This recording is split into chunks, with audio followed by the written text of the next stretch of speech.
Čaute, čaute, moje meno je Juraj Fara a vítam vás na kanáli Artvek.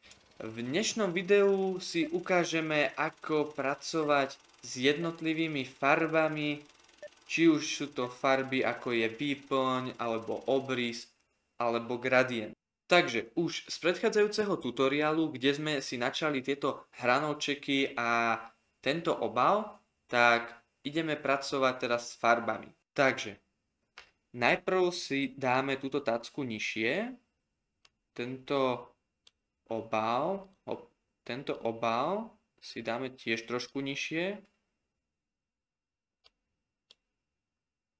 Teraz tieto hranolčeky by sme si mohli dať tiež trošku na bok, niekde sem. Tak, teraz by sme potrebovali spraviť tento odtieň, takže ako na ňu? Najprv si musíme vypnúť obrys, takže klikneme na tento obrys, čo nám to takto ukazuje, a dáme Known. No, teraz si označíme tento tvar, dáme Ctrl+C, Ctrl+V, práve sme si skopírovali ten istý tvar. Približne takto si ho dáme, aby sa nám to ľahšie rozoznávalo, tak dvojitým pokliknutím na túto výplň si zmeníme farbu, dáme si ju takú tmavšiu červenú. Tak, dobre. A môžeme si všimnúť, že nám pekne vychádza. Teraz označíme obidva tieto objekty. Dáme nástroj na vytváranie nových tvarov. A ako si môžeme všimnúť, tak ako chodím na jednotlivé tieto objekty, tak mi ich takto vymrieškuje. Ja potrebujem iba tento objekt, takže vytvoriť si nový, alebo nový tvar. Takže iba takto si tu robím čiarku.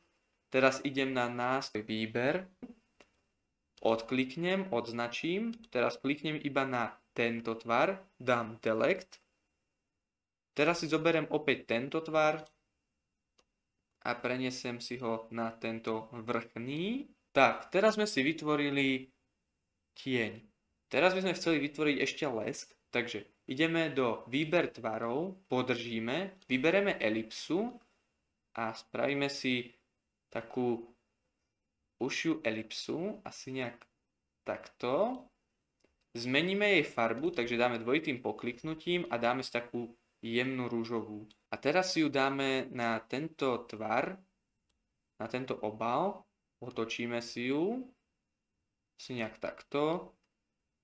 A takto ju sem prirovnáme. Tak, dobre. Teraz klikneme na tento tvar, dáme Ctrl+C, Ctrl+V. Teraz si môžeme všimnúť tu naľavo, že máme výplň červenú a obrys máme žiadny. Takže my si to dáme na Known, tú výplň, a obrys si dáme čierny. Takže dvojitým pokliknutím dáme čiernu farbu. Tak. Teraz si môžeme ešte nastaviť, keď ideme do Properties a tam si dáme hrúbku na 3. Teraz, keď máme kliknutý nástroj výber, tak klikneme na tento objekt a presunieme ho na tento tvar. Dobre, práve by sme mali hotový obal a teraz ideme spraviť farbu na hranolčeky.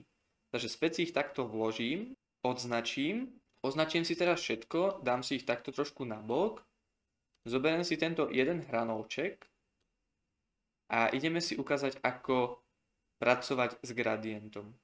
Takže toto si vypnem.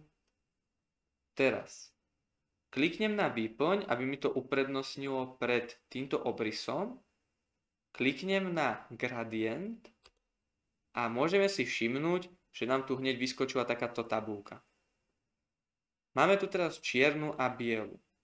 Máme tu nejaké typy gradientov, máme nejaký ten lineárny, potom nejaký kruhový a potom máme akože taký free form, čo znamená, že je to na vlastnej forme, ktorú si my vytvoríme. Napríklad, keď máme nejaký obláčik a chceme si dať do neho nejakú tmavšiu modru, potom bledšiu modru, tak na toto je veľmi výhodný tento freeform. Čo sa týka toho kruhového, tak ten asi najčastejšie použijeme buď pri nejakých, keď budeme tvoriť nejaké lampy, alebo pri nejakom slnku. Ale teraz využijeme tento lineárny. Takže ako zmeníme farbu? Dvojitým pokliknutím do stredu pôjdeme sem do Swatch a tu si môžeme dávať jednotlivé farby. Napríklad ja si dám túto žltú, keďže to bude hranolček. Teraz keď sa vrátime sem späť na Color, tak si môžeme namiešavať vlastné farby. Ja ostanem pri tejto žltej. Teraz dvojitým pokliknutím na tento vzorník si môžem tiež zmeniť farbu. Tiež sa vrátim späť na Swatch a tu si nastavím nejakú oranžovú. Nejak takúto. Teraz idem späť zase na Color a tu si tiež môžem nastavovať a miešať farby, aké uznám ja sám za vhodné. Dobre, teraz ideme opäť na nástroj výber. Teraz by sme si chceli ešte zmeniť aj uhol farby. Že by sme chceli, aby tie oranžové boli viac hore. Takže ideme sem, klikneme na Angel a nastavíme si uhol na 90 stupňový. Čo znamená, že nám to teraz otočilo. Dobre, teraz môžeme to zavrieť, dáme X, označíme si všetky tieto ostatné, klikneme sem na Gradient.